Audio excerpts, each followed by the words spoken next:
The genocidal nature of Israel's war should be measured, of course, in terms of its human toll. We are talking of civilians directly killed by explosive attacks, or buried under the rubble of their homes, or dying of their wounds, receiving no medical attention. In addition to these direct collective murders, one needs to include the indirect crimes resulting from the living conditions forced upon the people of Gaza. These conditions have a profound impact on their physical and mental well-being. In the wake of constant bombardment and mass displacement, women, children, the sick, and the elderly all live in unsanitary tents, enduring rain and winter cold with no access to clean water, sufficient food, adequate medicine, and basic health care. The genocidal nature of this conflict is further emphasized by the extensive destruction of infrastructure and buildings. By early December, a staggering 70% of the northern Gaza Strip had already been obliterated, 2/3 of the region. But there is another genocide that is not talked about, the cultural genocide. Cultural genocide is the relentless destruction of the Palestinian people's culture, the crushing of their heritage, the demolition of their institutions, and the targeted elimination of individuals who represent their cultural identity: writers, artists, journalists, doctors. Everyone should be aware that Gaza is not simply an enclave, an overpopulated strip of land with no identity. Gaza, or Gaza in its correct Arabic pronunciation, is a historic city. Located between Egypt and the Levant, it has been a major commercial crossroads and a strategic military site, witnessing the rise and fall of numerous civilizations.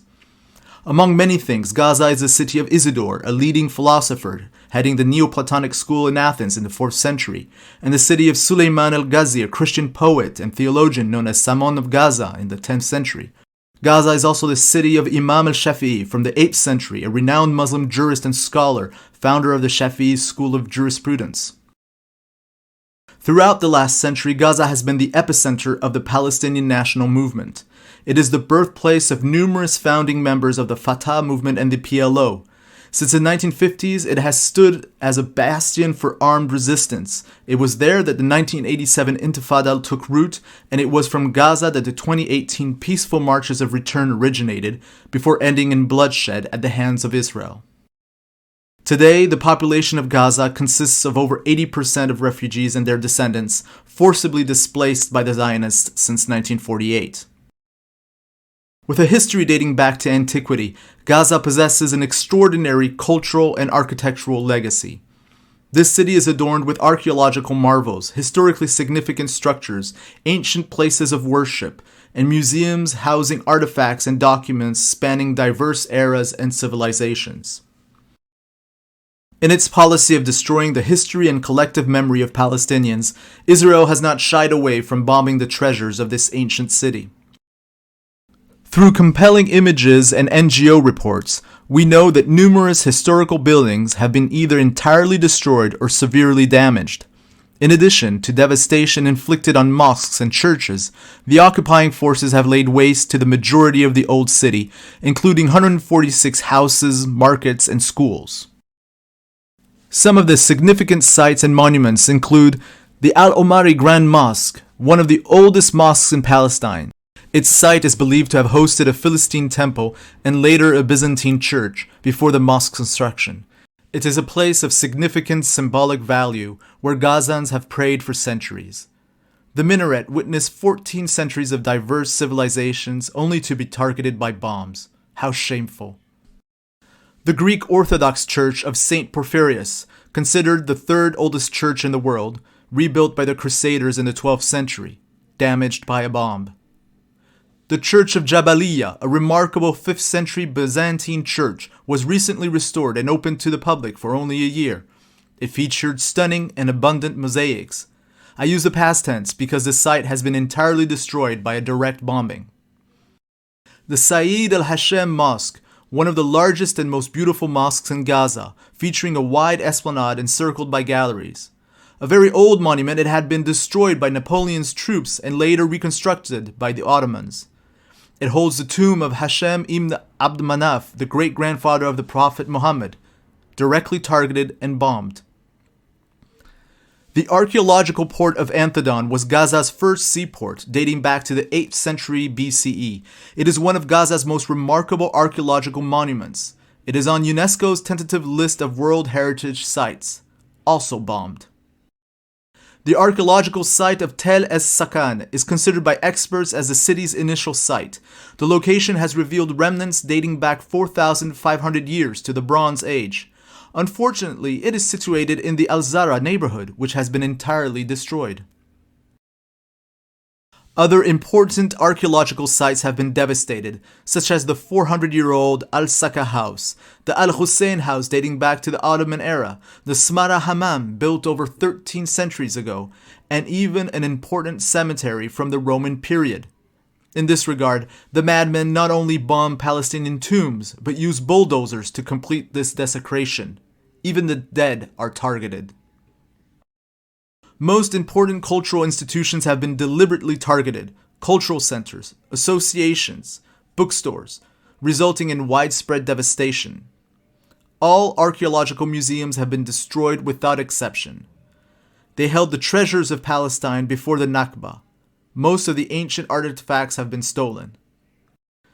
We can mention two museums in particular.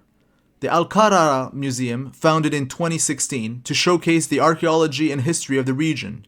It housed a collection of valuable artifacts from the Byzantine period.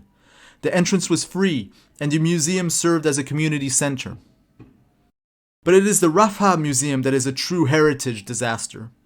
It held collections ranging from antiquity to contemporary art, including priceless coins, gemstones, copper plates, over 300 pieces of embroidery, and various objects dating from different periods of Gaza's history. The Gaza Public Library is also now reduced to rubble. It was adjacent to the city's main archive center, which housed thousands of historical documents. These were priceless treasures irretrievably lost. The municipality of Gaza has in fact requested UNESCO's intervention, condemnation, and protection, but we are dealing with outlaws. Other public libraries and significant publishing institutions have also been devastated, including the Mekdad Printing Press and Library, one of the oldest bookstores and printing presses in Gaza. The Zionist army burnt the printing machines, equipment, newspapers, and books of this family business which has been around for 30 years, reduced to nothing in an instant of bombing. The Zionist army also targets highly symbolic places of the liberation struggle and its iconic figures reaching beyond Gaza, like the demolition of the monument commemorating Yasser Arafat, the founder of the Palestine Liberation Organization, which was bulldozed on November 14th in the West Bank. The Israeli Air Force, as usual, concentrated its aggression on the Islamic University of Gaza. Predictably, the same pretext is wielded to justify the bombing, claiming that it is a center for terrorist training, weapon development, and military intelligence. The truth, of course, is that the university trains tens of thousands of young people every year, including some of the most accomplished individuals from Gaza. It is precisely this reason that makes it a consistent target for the Zionists.